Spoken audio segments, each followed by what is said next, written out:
આપ જોઈ રહ્યા છો Spark Today News. Indian Supercross Racing League season 2 ની ધમાકેદાર શરૂઆત થઈ છે. Indian Supercross Racing League season 2 પ્રથમ રાઉન્ડમાં ટીમ બીબી રેસિંગે બંને આંતરરાષ્ટ્રીય વર્ગમાં વિજય મેળવ્યો છે. લીગના વધતા જતા ચાહકો ને વેગ જોતા જ હન્ટર સ્લોસર કહે છે તે કંઈક વિશાળ સ્વરૂપ ધારણ કરે તે પહેલાં જ આ ફક્ત સમયની વાત છે.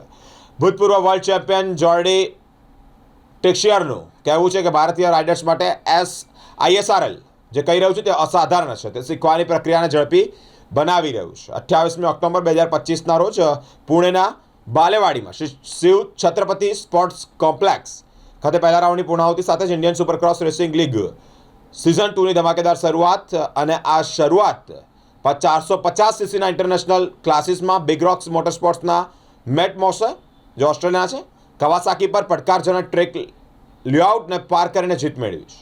બીબી રેસિંગ પ્રતિનિધિત્વ કરતા હન્ટર સ્લોસરે 250cc ઇન્ટરનેશનલ ક્લાસમાં હોન્ડા પર સવારી કરી અદ્ભુત નિયંત્રણ અને ગતિનું પ્રદર્શન કરી દર્શકોને રોમાંચિત કર્યા છે.